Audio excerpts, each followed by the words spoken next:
হাদিস থেকে আমরা গীবতের সংজ্ঞাটা জেনে নেব। মুসলিম শরীফের হাদিস 2968 নম্বর। عن أبي هريرة رضي الله تعالى عنه قال قال رسول الله صلى الله عليه وسلم হযরত আবু হুরায়রা রাদিয়াল্লাহু তাআলা আনহু থেকে বর্ণিত, রাসূলুল্লাহ সাল্লাল্লাহু আলাইহি ওয়াসাল্লাম উপস্থিত সাহাবায়ে কেরামকে জিজ্ঞাসা করলেন, আতাদরুনা মাল গীবা, হে সাহাবারা তোমরা কি জানো গীবত কি? সাহাবায়ে কেরাম বললেন, আল্লাহু ওয়া রাসূলুহু আ'লাম। উপস্থিত সাহাবায়ে কেরাম বললেন, না ইয়া রাসূলুল্লাহ, গীবত কাকে বলে আমরা জানি না, আপনি বলে দিন। তখন রাসূলুল্লাহ সাল্লাল্লাহু আলাইহি ওয়াসাল্লাম বললেন, গীবত হলো যিকরুকা আখাকা বিমা ইয়াকরাহু। গীবত বলা হয় তোমার ভাইয়ের সম্বন্ধে এমন কথা বলা যেই কথাটা সে অপছন্দ করে। গীবত কাকে বলে? যে অন্যের ব্যাপারে এমন কথা বলা যেই কথাটা সে অপছন্দ করে। তখন উপস্থিত সাহাবায়ে কেরাম রাসূল সাল্লাল্লাহু আলাইহি ওয়াসাল্লামকে প্রশ্ন করলেন, ইন কানা ফি আখি মা আকুল ইয়া রাসূলুল্লাহ, আমি আমার ভাইয়ের সম্বন্ধে যে কথাটা বলছি সেটা যদি তার মধ্যে থাকে, যেই দুষ্টার কথা আমি অন্যের কাছে বলছি তার ব্যাপারে যে অমুকের মধ্যে এই সমস্যা আছে, এটা যদি বাস্তবে তার মধ্যে থাকে, এটাও কি গীবত? রাসূলুল্লাহ সাল্লাল্লাহু আলাইহি ওয়াসাল্লাম উত্তরে বললেন, ইন কানা ফীহি মা তাকুল, তুমি যা বলছো সেই বিষয়টা যদি তার মধ্যে থাকে, ফাকাদ ইগতাবতা, তাহলে সেটাই হলো গীবত। ওয়া ইন লাম ইয়াকুন ফীহি মা তাকুল, আর যদি তার মধ্যে সেই বিষয়টা না থাকে, ফাকাদ বাহাত্তা, তাহলে সেটা হলো অপবাদ।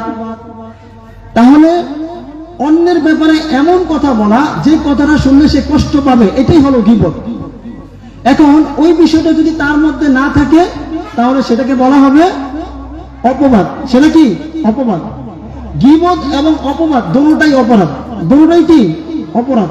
কারোর ব্যাপারে কারো দোষ এগুলো অন্যের কাছে বলা যাবে না। এতে কি ফায়দা? হ্যাঁ, কারোর মধ্যে যদি কোনো দোষ ত্রুটি থাকে তাহলে তাকে কি এভাবে ছেড়ে দিব? তাহলে তো সে কোনোদিন ভালো হবে না। তো কারোর মধ্যে যদি দোষ ত্রুটি থাকে তাহলে সেই বিষয়টা তার যারা অভিভাবক আছেন, মুরব্বী আছেন, তাদের কাছে বলা যাবে। ধরুন একজন ছাত্র একটা অপরাধ করেছে, সেই অপরাধটা রাস্তাঘাটে কিংবা চায়ের দোকানে আলোচনা করার কোনো লাভ আছে? কিন্তু সেই বিষয়টা যদি তার কোনো অভিভাবক কিংবা তার কোনো উস্তাদকে বলা হয় তাহলে ওই উস্তাদ ওই বিষয়টা তার সংশোধন করে দিতে পারবে। এটা হলো আপনি তার কল্যাণ কামনায় বলতে পারবেন। কিংবা একটা ছেলে বাজে পথে চলে গেছে, তার বাবা বা তার বড় ভাইকে আপনি জিনিসটা বললেন, তার পরিবারকে বললেন, এটা গীবত না। এখানে আপনি তার কল্যাণ চাচ্ছেন। হ্যাঁ, সেটা যদি তার ক্ষতির উদ্দেশ্যে কোনো লাভ নেই, শুধু শুধু আলোচনা করছেন, তাহলে এটা হলো গীবত। আবু দাউদ শরীফের হাদিস 4877 নম্বর হাদিস। عن عائشة رضي الله تعالى عنها قالت قلت للنبي صلى الله عليه وسلم, হযরত আয়েশা রাদিয়াল্লাহু তাআলা আনহা থেকে বর্ণিত, তিনি বলেন, রাসূলুল্লাহ সাল্লাল্লাহু আলাইহি ওয়াসাল্লাম কে একদা আমি বললাম, হাসবুকা মিন সাফিয়াতা কাযা ওয়া কাযা তা'নি কাসীরা। রাসূলুল্লাহ সাল্লাল্লাহু আলাইহি ওয়াসাল্লামের স্ত্রী একজন ছিলেন সাফিয়া নামে। তো এই সাফিয়া রাদিয়াল্লাহু তাআলা আনহা আয়েশা থেকে একটু খাটো ছিলেন। আমাদের সমাজে যে সমস্ত যতটুকু খাটো, এই ধরনের খাটো না, আয়েশা রাদিয়াল্লাহু তাআলা আনহা থেকে সামান্য খাটো। তো এই বিষয়টাই তিনি রাসূলুল্লাহ সাল্লাল্লাহু আলাইহি ওয়াসাল্লামের কাছে এইভাবে উপস্থাপন করলেন, ইয়া রাসূলুল্লাহ, আপনার জন্য আয়েশা রাদিয়াল্লাহু সাফিয়ার এই যে খাটো হওয়াটা এটাই যথেষ্ট। মানে বুঝলেন যে সাফিয়া একটু আমার থেকে খাটো।